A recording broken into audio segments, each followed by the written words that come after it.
Hey everybody, how you doing? IntoWeapons back again with ya. Wanted to put together a video today for you on the differences between the Zastava O-PAP and the Zastava N-PAP AK type rifles. These rifles are very similar, but they are different, so if you're in the market for one of these and you're just not sure on what the differences are and which one to get, hopefully this video will help you out a little bit. The prices are very comparable, so the choice is very difficult to make if you don't know what you're looking for.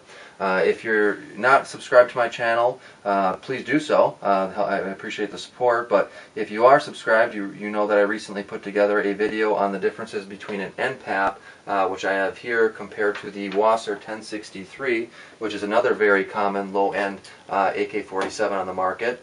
If you're interested in kind of seeing the differences between an N-PAP and a Wasser, jump out to my channel and check that out. Otherwise, I'll throw the link up right now, so you can just click on that and take you out to that video. But that video was very popular. I got a lot of great comments on there. Again, the prices on these O-PAPs and N-PAPs have really come down, comparable to the Wasser 1063, which has always been kind of known as the low-end AK on the market. So, being that these are much better built, they're better quality, they're higher-end AKs, for the same price, you're always going to probably be better off going off with one of these N-PAP or O-PAP rifles. So again, like I did with that last video I did between the Wasser and the N-PAP, I put together a sheet here on the pros, the cons, the equals, that kind of thing. I'll put a copy of this out on my Facebook page if you're interested in looking it over yourself. Feel free to check that out. The link to my Facebook page will be down in the description of this video.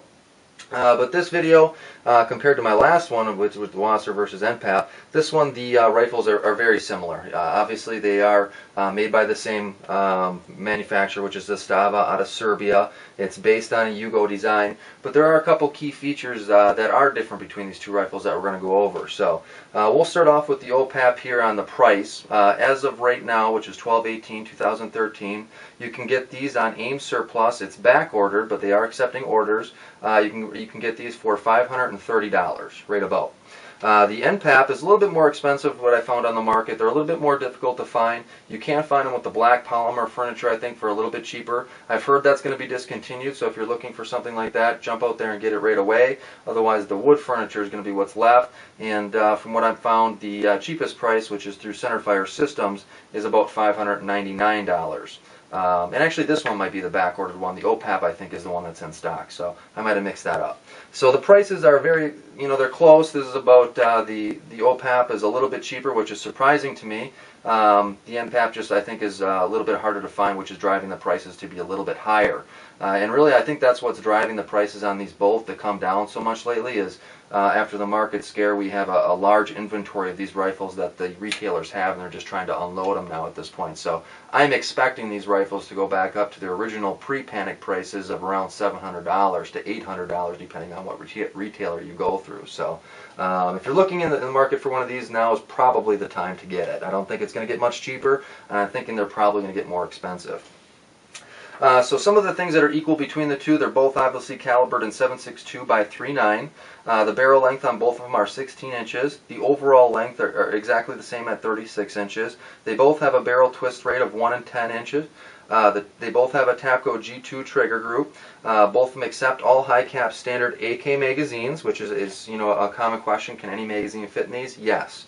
They both have side rail scope mounts, which I always like to have on my AKs for any type of optics that you want to put on there. They both have a threaded barrel, and generally they come with a slant muzzle brake, which I originally thought was TAPCO, but I'm not sure if that is actually. It doesn't say TAPCO on there. I don't think it does, so I think that's more of an in-house type one. But it's a slant brake nonetheless, pretty standard. They both come with a cleaning rod included, at least it did from the retailers that I purchased from. They both have front sling attachments on the front block here, as you can see, just a built-in one there. Pretty standard. Neither of them have a bayonet lug, although you'll notice that my N-PAP here does. I had one put on by a gunsmith, so I was able to put a bayonet on here. Don't know why I really did that. This was more of an investment piece, but it is what it is. They both have a non-chrome line barrel. which is a big factor. And if you're purchasing an AK-47, is whether you want it chrome lined or non-chrome lined. If you're going to be shooting a lot of corrosive ammo, which a lot of AK ammunition isn't corrosive, so it's not generally that big of a deal. The non-chrome lined is going to not hold up as good compared to the chrome line for that type of ammunition. But being that these are non-chrome lined, they're supposedly a little bit more accurate, and people prefer that a little bit more, I think, over the chrome line, just because of the fact that it's, again, there isn't a whole lot of AK ammunition out there that is corrosive. There is no rear sling attachment on either of these, and there's no rear tang for stock on the back here, which is standard with most stamped AKs. What you'll find is that equals less customization options for stocks on these particular rifles. You can't just grab a standard AK stock and throw it on here. It has to be a specific Yugo design to be able to fit. It also has the Yugo design handguards, as you'll notice up here. A little bit larger, and again, standard AK stamp type, Romanian even handguards won't fit on here. You have to get the specific Yugo design ones. And there are a couple manufacturers that make them. They're just, again, less customization options. Both of them have excellent fit and finish. All the pieces come together very well. There's nothing rattling around. It's nice and tight. All the finish is very good. The coating they use on these guns is very durable. You'll find that there's no tooling marks on any of these parts and pieces like you'll find with a Romanian Wasser 1063. So overall, very good quality and fit and finish on these rifles. They both have ergonomic pistol grips, as you can see here, pretty standard with these Yugo designs.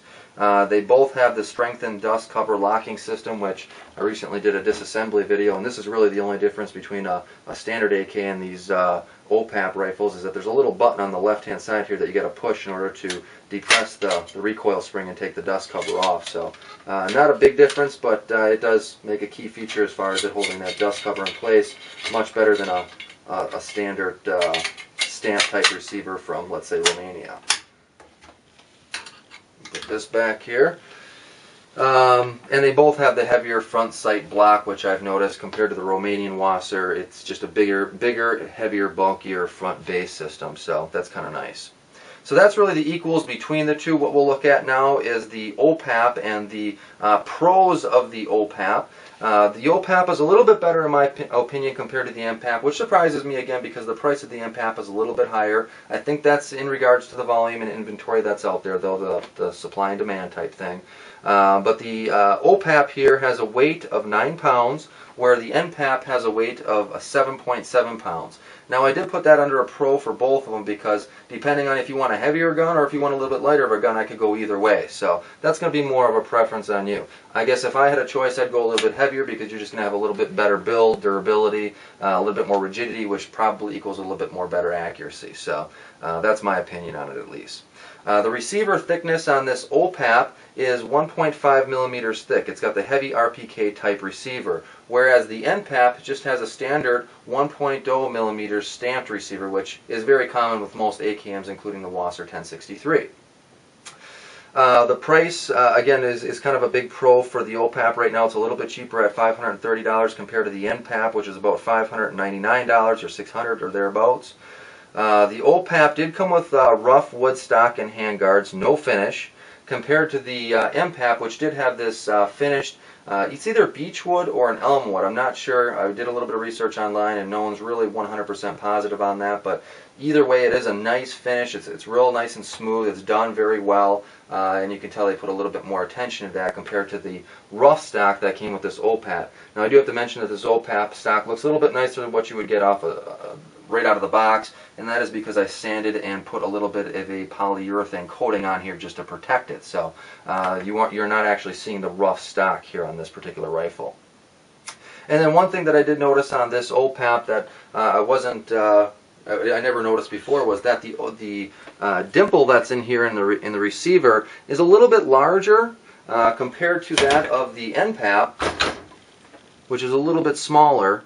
And that will reduce your magazine wobble in the O-PAP a little bit more so than it will in the O-PAP. Now, they're both good size, so I don't think there's going to be a huge difference, but that was something I thought I would point out, just being that it is a difference.